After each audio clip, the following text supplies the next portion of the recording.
अऊज़ुबिल्लाहि मिनश्शैतानिर्रजीम बिस्मिल्लाहिर्रहमानिर्रहीम रब्बि ज़िदनी इल्मा। ऐ अल्लाह मेरे इल्म में इजाफ़ा फरमा। अस्सलामु अलैकुम डियर स्टूडेंट्स। आपको याद होगा मैंने लास्ट टाइम आप लोगों को बताया था कि जो कार्बोहाइड्रेट्स होते हैं उनको हम तीन मेन ग्रुप्स के अंदर डिवाइड करते हैं। फर्स्ट ग्रुप को हम मोनोसैकराइड, सेकंड को हम ओलिगोसैकराइड और थर्ड को हम पॉलीसैकराइड का नाम देते हैं। आज के लेक्चर में हमने मोनोसैकराइड्स को कवर करना है कि मोनोसैकराइड्स कैसे कार्बोहाइड्रेट्स होते हैं, इनकी फर्दर जो है क्या डिटेल होती है। देखिए बच्चे, जो मोनोसैकराइड हैं इनमें लफ्ज दो इकट्ठे मिले हुए हैं। Number one mono, number two saccharide. Mono का मतलब होता है सिंगल और सैकराइड का मतलब होता है शुगर। यानी ये वो कार्बोहाइड्रेट्स होते हैं जो जस्ट सिंगल शुगर से ही बने हुए होते हैं। इसी वजह से इनको हम मोनोसैकराइड का नाम दे देते हैं। अब इन मोनोसैकराइड्स को हम क्लासिफाई करते हैं इनटू फर्दर डिफरेंट ग्रुप्स, और उन क्लासिफिकेशन की जो बेसिस हैं आमतौर पर दो होती है। Number one, on the base of functional group, कि इनको फंक्शनल ग्रुप की बेस के ऊपर फर्दर दो ग्रुप्स में डिवाइड किया जाता है। एक को हम नाम देते हैं एल्डो शुगर। ये वो शुगर होती हैं जिसके अंदर एल्डिहाइड ग्रुप मौजूद होता है। आप लोगों के सामने एक फार्मूला है ग्लिसरॉल्डिहाइड। आप देखिएगा इस ग्लिसरॉल्डिहाइड में टोटल कार्बन की तादाद 3 है और इसकी कार्बन नंबर 1 के ऊपर एक फंक्शनल ग्रुप मौजूद है C double bond O H. इसको हम नाम देते हैं एल्डिहाइड ग्रुप। और जिन जिन शुगर में जो एल्डिहाइड ग्रुप होगा उन शुगर को हम एल्डो शुगर का नाम देंगे। फंक्शनल ग्रुप की बेस के ऊपर जो इसका दूसरा एक और ग्रुप बनता है उसको हम कहते हैं कीटो शुगर। यानी ये वो शुगर होती हैं जिनमें फंक्शनल ग्रुप कीटोन होता है। डाइहाइड्रोक्सी एसीटोन आपके सामने मौजूद है फार्मूला। इसमें देखिएगा कार्बन की तादाद 3 ही है। कार्बन नंबर 2 पर सी डबल बॉन्ड ओ आप लोगों को नजर आ रहा होगा। यह फंक्शनल ग्रुप है और इसका नाम है कीटोन। तो जिन शुगर में कीटोन ग्रुप मौजूद होगा उसको हम कीटो शुगर का नाम दे देते हैं। अगर आपसे कहा जाए कि मोनोसैकराइड को आप डिफाइन केमिकली कैसे करेंगे, डिफाइन केमिकली मोनोसैकराइड, तो बच्चे इसको आपने कैसे डिफाइन करना है कि monosaccharides are either polyhydroxy aldehyde और कीटोन। यानी ये वो कंपाउंड होते हैं जिनमें या तो पॉलीहाइड्रोक्सी एल्डिहाइड या फिर पॉलीहाइड्रोक्सी कीटोन ग्रुप मौजूद होते हैं। यानी हाइड्रोक्सिल ग्रुप की तादाद भी एक से ज्यादा होती है और उनमें या तो एल्डिहाइड होगा या फिर कीटोन होगा। ये सब्सटेंसेस कॉम्प्लेक्स नहीं होते। इनमें एक और करेक्टर मौजूद है कि all carbon atoms in monosaccharides except one have a hydroxyl group. दोनों फार्मूले आपके सामने मौजूद हैं। आप देखिएगा कि ग्लिसरॉल्डिहाइड में एक कार्बन जहां पर डबल बॉन्ड ओ मौजूद है, इस कार्बन के अलावा बाकी कार्बन के ऊपर एक एक हाइड्रोक्सिल ग्रुप मौजूद होता है। इसी तरीके से डाई हाइड्रोक्सी एसीटोन के अंदर देखिएगा कि एक कार्बन ऐसी है जो कीटोन ग्रुप का हिस्सा है, सी डबल बॉन्ड ओ वहां पर लिखा हुआ है। इसके अलावा बाकी जो दो कार्बन बचती हैं उनमें हर एक के ऊपर एक एक OH ग्रुप लाजमी होता है। The remaining carbon is either a part of aldehyde group और कीटोन ग्रुप। जो एक कार्बन बच जाती है जहां हाइड्रोक्सिल ग्रुप नहीं होता, वो कार्बन हिस्सा होती है किसका, या तो एल्डिहाइड ग्रुप का या फिर वो कीटोन ग्रुप का हिस्सा होती है। इसके अलावा बच्चे इन्हीं मोनोसैकराइड को हम कार्बन एटम्स की तादाद की बुनियाद के ऊपर भी क्लासिफाई कर लेते हैं। और यह क्लासिफिकेशन आप लोगों को मैंने लास्ट लेक्चर के अंदर भी बताई थी। अब इसी चीज को जरा थोड़ा सा डिटेल के साथ देख लेते हैं कि इनको फर्दर कितने ग्रुप्स के अंदर डिवाइड किया जाता है और हर हर ग्रुप के अंदर कौन कौन से मेजर कैरेक्टर्स मौजूद होते हैं। सबसे पहले देखिएगा ट्राइओसिस, ये ये कंपाउंड होते हैं। शुमार किसमें होता है, मोनोसैकराइड में। कैसे कंपाउंड है, जिनमें कार्बन की तादाद 3। इनका मॉलिक्यूलर फार्मूला क्या है, C3H6O3। और बच्चों इन ट्राइओसिस की दो फॉर्म होती हैं फंक्शनल ग्रुप के हवाले से। One form is called aldo and other form is called keto. जब ट्राइओसिस में एल्डिहाइड ग्रुप मौजूद होगा तो उसको हम टेक्निकली नाम देंगे ग्लिसरॉल्डिहाइड का। जब इन्हीं ट्राइओस शुगर में फंक्शनल ग्रुप कीटोन मौजूद होगा तो तब हम इसको नाम देंगे डाईहाइड्रोक्सी एसीटोन का। और इन ट्राइओसिस का रोल प्लांट्स और एनिमल्स के अंदर क्या होता है? बच्चे, प्लांट्स में एक प्रोसेस होता है फोटोसिंथेसिस का। इसमें ट्राइओसिस शुगर जो है ना इंटरमीडिएट सब्सटेंसेस के तौर पर अपना रोल प्ले करती है। अब इंटरमीडिएट सब्सटेंसेस से मुराद क्या है?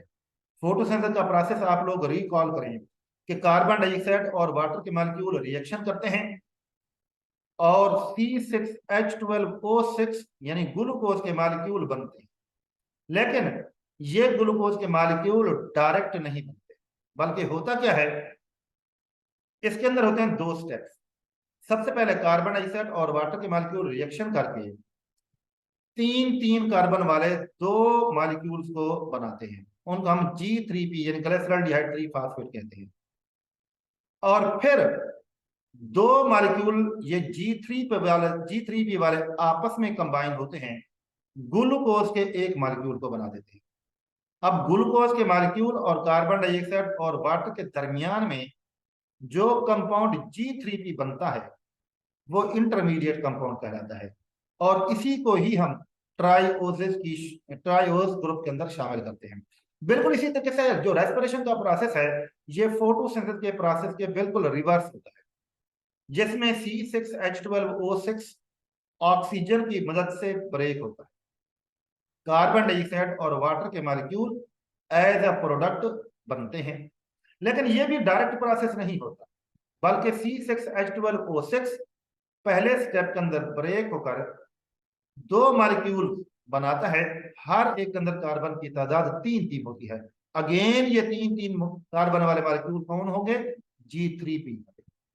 और फिर ये फर्दर ब्रेक होकर दोनों मॉलिक्यूल कार्बन डाइऑक्साइड और वाटर को बनाएंगे। तो बच्चों, इस रेस्पिरेशन के दरमियान में भी जो प्रोडक्ट G3P वाला बनता है उसका हम इंटरमीडिएट सब्सटेंस का नाम देते हैं। और बच्चों, ये भी टेक्निकली ट्राइओसिस शुगर ही होते हैं। नेक्स्ट दूसरे ग्रुप की तरफ आते हैं, टेट्रोसिस, जिसमें कार्बन की तादाद 4 होती है। फार्मूला C4H8O4 है। इसकी भी दो फार्म होती है, एल्डो फार्म और कीटो फार्म। अगर ट्राइओस शुगर में एल्डिहाइड ग्रुप मौजूद होगा तो बच्चों उसको हम टेक्निकली कहेंगे एरेथ्रोस। अगर ट्राइओस शुगर में कीटोन ग्रुप मौजूद होगा तो तब हम उसको कहेंगे एरेथ्रुलोस। इनका रोल क्या है? Tetrose sugar play the role as an intermediate substances in bacterial photosynthesis, यानी जब बैक्टीरिया के अंदर फोटोसिंथेसिस होती है तो तब उनमें इंटरमीडिएट सब्सटेंसेस ये टेट्रोसिस ही होते हैं। दूसरा एक और रोल ये है कि लिग्नेन, जो कि सेल वॉल का एक अहम तरीन कंपोनेंट है, जब उसको सिंथेसाइज किया जाता है तो उसमें tetroses as a raw material इस्तेमाल होते हैं। एक और ग्रुप है बच्चे, पेंटोसिस, जिसमें कार्बन की तादाद 5 होती है। फार्मूला है C5H10O5। इनमें भी अगर एल्डिहाइड फंक्शनल ग्रुप होगा तो बच्चों हम इन पेंटोसिस को नाम देंगे राइबोस। और एक और जो है पेंटोस शुगर जिसमें एल्डिहाइड ग्रुप होता है उसको हम जाइलोस कहते हैं। ये राइबोस और जाइलोस जो हैं एक दूसरे के आइसोमर है, यानी राइबोस शुगर में कार्बन की तादाद 5 होती है और इसकी जो कार्बन नंबर 2 है उस पर OH राइट साइड पर मौजूद होता है। जो जाइलोस है ये भी पेंटोस शुगर ही है, कार्बन की तादाद इसके अंदर भी 5 ही होती है, लेकिन इसके कार्बन नंबर 2 के ऊपर OH लेफ्ट साइड पर मौजूद होता है। तो both are isomers of each other. अगर इनके अंदर कीटोन ग्रुप मौजूद हो तो बच्चों फिर इन पेंटोस शुगर को हम क्या नाम देंगे? अगर राइबोस होगी तो फिर राइबोस में एल्डिहाइड ग्रुप, और अगर उसी के अंदर कीटोन ग्रुप होगा तो उसको हम कहेंगे राइबोस। इसी तरीके से अगर जाइलोस शुगर हो जिसके अंदर एल्डिहाइड है, अगर उसी जाइलोस में एल्डिहाइड ग्रुप की बजाय कीटोन ग्रुप आ जाए तो बच्चों फिर उसको हम ज़ैलूलोज का नाम देते हैं। इनका रोल क्या है? डीएनए को बनाने में डीऑक्सीराइबोज को इस्तेमाल किया जाता है। और डीऑक्सीराइबोज क्या है? राइबोज शुगर की एक मॉडिफाइड फॉर्म है। आरएनए के अंदर राइबोज को इस्तेमाल किया जाता है। इसी तरीके से विटामिन बी 2 को सेंसिटाइज करने में भी पेंटोसिस शुगर ही इस्तेमाल होती है। और साथ साथ यही पेंटोसिस फोटोसिंथेसिस के अंदर भी इन्वॉल्व होती है। हेक्सोसिस फोर्थ ग्रुप, जिसमें कार्बन की तादाद 6 होती है। मॉलिक्यूलर फार्मूला क्या है? C6H12O6। इनके अंदर भी बच्चे एल्डिहाइड ग्रुप भी और कीटोन ग्रुप भी मौजूद होता है। अगर एल्डिहाइड ग्रुप होगा तो बच्चों फिर हम इन हेक्सोज शुगर को ग्लूकोज भी कहेंगे, गैलेक्टोज भी और मैनोज भी। तीनों ये जो नाम लिखे हैं आप लोगों के सामने, ये एल्डो हेक्सोजेज ही है। इनके अंदर एल्डिहाइड ग्रुप होता है। ये सारे एक दूसरे के आइसोमर्स हैं। अगर इन हेक्सोज शुगर के अंदर कीटोन ग्रुप मौजूद होगा तब हम इसको कहेंगे फ्रक्टोज। इनका रोल क्या है? These sugar play important role in the synthesis of energy. Energy को प्रोड्यूस करने के अंदर इनको इस्तेमाल किया जाता है। साथ साथ बच्चे यही हेक्सोज शुगर जो है एक्ट करती है एज अ मोनोमर, और इनके आपस में कंबाइन होने से पॉलीमर यानी बड़े मॉलिक्यूल बनते हैं। और इनके अंदर आपने एक एग्जांपल पढ़ा गैलेक्टोज। ये गैलेक्टोज क्या है? Basically it is a component of milk sugar. Heptoses, जिसमें 7 कार्बन होती है। फार्मूला C7H14O7 है। अगर इनके अंदर एल्डिहाइड फंक्शनल ग्रुप मौजूद होगा तो तब हम इनको नाम देंगे ग्लूकोहेप्टोज। अगर इनमें कीटोन ग्रुप होगा तब इनका नाम होगा सीडोहेप्टुलोज। और बच्चे इनका रोल भी फोटोसिंथेसिस के अंदर ही होता है। अब इन तमाम मोनोसेक्राइड में जो मोस्ट कॉमन मोनोसेक्राइड्स हैं, जिनको हम ज्यादा फोकस करते हैं, वो कौन कौन से हैं? These are pentoses and hexoses. और अगर हम जस्ट हेक्सोसिस की बात कर रहे हैं तो बच्चों most important hexose is called as glucose. इसी ग्लूकोज को हम लोग जो है ना ज्यादातर स्टडी भी करते हैं। इसके अलावा बाकी भी इन मोनोसेक्राइड के अंदर कैरेक्टरिस्टिक्स या फीचर तो मौजूद होती हैं। ये मैंने आप लोगों को लास्ट लेक्चर के अंदर भी बताया था, लेकिन थोड़ा सा रिवाइज करवा देता हूं कि इन मोनोसेक्राइड में जितने भी मॉलिक्यूल मौजूद होते हैं उनको हम सिंगल या सिंपल शुगर का नाम देते हैं। और इनमें सेक्राइड यूनिट की तादाद एक ही होती है।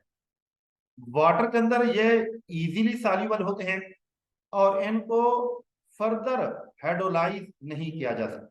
स्वीट इनका टेस्ट होता है। जर्नल फार्मूला है CH2ON। और जब हम इनको क्लासीफाई करते हैं तो 2 चीजों की बेस के ऊपर करते हैं, type of the functional group and number of carbon atoms. अब आप लोगों के सामने बच्चे ये कुछ फार्मूले मौजूद है। ऊपर वाली रो में देखिएगा, ये सारी वो शुगर है जिनको हम एल्डोजेस का नाम देते हैं, क्योंकि इनके अंदर एल्डिहाइड फंक्शनल ग्रुप मौजूद होता है। इनमें पहले नंबर पर ग्लिसरॉल्डिहाइड है, कार्बन की तादाद 3 और फंक्शनल ग्रुप एल्डिहाइड। इसी वजह से इनको हम एल्डो ट्रायोसिस का नाम भी देते हैं, क्योंकि ये 3 कार्बन है। इसके अलावा आपको राइबोज शुगर भी नजर आ रही होगी। इसके अंदर भी एल्डिहाइड फंक्शनल ग्रुप है, कार्बन की तादाद 5 है। इसी वजह से इनको हम एल्डो पेंटोसिस भी कह देते हैं। नेक्स्ट देखिएगा, ग्लूकोज और गैलेक्टोज के फार्मूले आप लोग के सामने मौजूद हैं। इसमें बच्चे देखिएगा दोनों के अंदर फंक्शनल ग्रुप कौन सा है? एल्डिहाइड। कार्बन एटम्स की तादाद कितनी है? एक एक के अंदर 6 है। इसी वजह से इनको हम एल्डो हेक्सोसिस का नाम भी दे देते हैं। नीचे वाली रो में देखिएगा, इसमें 3 एग्जांपल मौजूद हैं। ये सारी शुगर है। इनको हम कीटोसिस का नाम देते हैं, क्योंकि इनके अंदर फंक्शनल ग्रुप कीटोन मौजूद होता है। फर्स्ट को देखिएगा, डाई हाइड्रोक्सी एसीटोन, कार्बन की तादाद 3, फंक्शनल ग्रुप कीटोन। इसी वजह से इनको हम कीटो ट्रायोसिस का नाम भी दे देते हैं। नेक्स्ट राइबोलोज लिखा हुआ होगा, कार्बन की तादाद 5 और इसमें कीटोन ग्रुप मौजूद है। इसी वजह से इस शुगर को हम कीटो पेंटोसिस का नाम भी दे देते हैं। आखिर में देखिएगा फ्रक्टोज का फार्मूला मौजूद है। इसके अंदर भी कीटोन ग्रुप पाया जाता है, कार्बन की तादाद 6 होती है, इसी वजह से इनको हम कीटो हेक्सोजेस का नाम भी दे देते हैं। इसके अलावा बच्चे, अभी थोड़ी देर पहले आप लोगों को मैंने बताया है कि most common hexose sugar is called glucose. अब इस ग्लूकोज में हमने कुछ स्पेशल टाइप की फीचर्स पहले पढ़ लेनी है कि ग्लूकोज नेचुरली तौर पर दो फॉर्म में एग्जिस्ट करती है। ये ऐसी शुगर है नेचुरली तौर पर दो फॉर्म में एग्जिस्ट करती है। Number 1 is called free form, number 2 is called combined form. Free form के अंदर कहां पर मौजूद होती है glucose? It is present in all fruits. सारे फ्रूट्स के अंदर थोड़ी या ज्यादा क्वांटिटी के अंदर ग्लूकोज मौजूद होती है। खास तौर पर ग्रेप्स, फिग यानी इंजीर, अंगूर और खजूर, इनके अंदर ग्लूकोज की क्वांटिटी बाकी फ्रूट्स की निस्बत ज्यादा होती है। हमारे ब्लड के अंदर भी ग्लूकोज मौजूद होती है इन फ्री फॉर्म। कितनी परसेंटेज है? 0.08%। दूसरी ग्लूकोज की जो फॉर्म है बच्चे वो है कंबाइंड फॉर्म, यानी कुछ चीजें ऐसी हैं कि जहां पर ग्लूकोज मौजूद होती है लेकिन फ्री फॉर्म में नहीं, कंबाइंड फॉर्म के अंदर होती है। यानी एक ग्लूकोज दूसरे ग्लूकोज के साथ मिलकर एक बिग मॉलिक्यूल बना देगी और बच्चों वो बिग मॉलिक्यूल कहलाएगा डाइसैकराइड। अब इस डाइसैकराइड में ग्लूकोज मौजूद तो है लेकिन फ्री फॉर्म में नहीं है। किस फॉर्म के अंदर है? कंबाइंड फॉर्म में है। इसी तरीके से अगर आप पॉलीसैकराइड की देखें, बात करें तो इसमें भी बहुत सारे ग्लूकोज के मॉलिक्यूल होते हैं जो कंबाइंड फॉर्म के अंदर पाए जाते हैं। स्टार्च, सेलुलोज और ग्लाइकोजन, ये तीन कार्बोहाइड्रेट्स में मेन फॉर्म स्टडी करते हैं। बल्कि आप कह सकते हैं कि कार्बोहाइड्रेट का जो ग्रुप है ना पॉलीसेकेराइड, इस पॉलीसेकेराइड के अंदर ये तीन मेन फॉर्म हम स्टडी करते हैं। और बच्चों ये तीनों के तीनों कार्बोहाइड्रेट्स लार्जर मॉलिक्यूल होते हैं। जब इनको वाटर की मदद से ब्रेक किया जाता है, हाइड्रोलाइज किया जाता है, तो ग्लूकोज मॉलिक्यूल रिलीज होते हैं। नेचुरली तौर पर ग्लूकोज की सिंथेसिस ग्रीन प्लांट्स में होती है by the process of photosynthesis. और फोटोसिंथेसिस में जो रिएक्टेंट्स हैं वो कौन कौन से हैं? कार्बन डाइऑक्साइड और वाटर। जब इनका होता है रिएक्शन तो तब ग्लूकोज के मॉलिक्यूल बनते हैं। Glucose is the main product of photosynthesis, जबकि ऑक्सीजन और वाटर के molecule as a by product release होते हैं। और ये सारा प्रोसेस बच्चे लाइट की मौजूदगी में होता है और क्लोरोफिल के अंदर लाइट की एब्जॉर्प्शन होती है, यानी क्लोरोफिल और light both are necessary for the synthesis of glucose. और इस प्रोसेस के दौरान एनर्जी कंज्यूम होती है, क्योंकि यह प्रोसेस एनाबॉलिक प्रोसेस है और एनाबॉलिक प्रोसेस के दौरान हमेशा एनर्जी कंज्यूम हुआ करती है, यानी एनर्जी स्टोर होती है, एनर्जी की जरूरत होती है। कितनी एनर्जी की जरूरत होती है? यहां पर एक फिगर दे दी गई है कि अगर प्लांट्स के अंदर फोटोसिंथेसिस के दौरान 10 ग्राम ग्लूकोज बनती है तो उसके लिए 717.6 किलो कैलोरी सोलर एनर्जी की जरूरत होती है। और यही एनर्जी केमिकल एनर्जी की फॉर्म में ग्लूकोज के अंदर स्टोर हो जाती है। और फिर ये एनर्जी अवेलेबल लिविंग ऑर्गेनिज्म को कब होती है? जब उनके अंदर ऑक्सीडेशन होती है, यानी इस ग्लूकोज की ब्रेक डाउन जब होती है तब ये एनर्जी अवेलेबल होती है। अब बच्चे अगर हम इन मोनोसैकराइड को देखें तो इनकी दो फॉर्म्स जो राइबोज और हेक्सोज के हवाले से हम लोग पढ़ते हैं, कौन कौन सी हैं? नंबर 1 चेन फॉर्म, यानी जब मोनोसैकराइड खासतौर पर पेंटोसिस और हेक्सोसिस, ये जो दो शुगर होती है, अगर ये सॉलिड फॉर्म के अंदर होगी तो इनका जो फार्मूला हम लिखते हैं वो चेन की शक्ल में लिखते हैं, इसी को हम चेन फॉर्म का नाम दे देते हैं। इसी तरीके से जब हम इन शुगर्स को पानी में डालते हैं तो तब इनके बॉन्ड्स में रीअरेंजमेंट होती है। तो सोल्यूशन के अंदर इनके बॉन्ड्स की रीअरेंजमेंट से रिंग्स बनते हैं और ऐसी शुगर की फॉर्म को हम कहते हैं रिंग फॉर्म। इसके अलावा बच्चे हम आइसोमर्स के बारे में भी पढ़ते हैं इन मोनोसैकराइड में, और आइसोमर्स के बारे में आप लोगों को बड़े अच्छे तरीके से पता है कि these are the molecules having same molecular formula but different structural formula. अब जब आइसोमर्स की आप लोग नेक्स्ट लेक्चर के अंदर डिटेल पढ़ेंगे तो उसमें आप लोगों को मैं बताऊंगा कि जो चेन फार्म के अंदर राइबोसिस या हेक्सोसिस शुगर मौजूद होती हैं, उनके जो आइसोमर्स होते हैं, दो टाइप के होते हैं। एक को हम नाम देते हैं डी शुगर और दूसरे आइसोमर्स को नाम देते हैं L sugar. Sugar mean riboses and hexoses, तमाम कार्बोहाइड्रेट्स को शुगर कहते हैं। तो डी शुगर एल शुगर क्या है? आइसोमर्स है। किसके आइसोमर्स हैं? मोनोसैकेराइड के आइसोमर्स। किस वक्त ये आइसोमर्स बनते हैं? जब ये मोनोसैकेराइड यानी राइबोस और हेक्सोस सॉलिड यानी चेन फॉर्म के अंदर मौजूद है। इसी तरीके से अगर यही मोनोसैकेराइड सोल्यूशन के अंदर मौजूद हों तो तब भी इनके आइसोमर्स बनते हैं। कौन से होते हैं? Alpha sugars and beta sugars. और बच्चे नेक्स्ट लेक्चर के अंदर हम लोगों ने इंशाल्लाह ताला इनके आइसोमर्स को पढ़ना है कि चेन फॉर्म के अंदर ये डी और एल शुगर किनको कहेंगे और रिंग फॉर्म के अंदर अल्फा और बीटा शुगर किनको कहेंगे।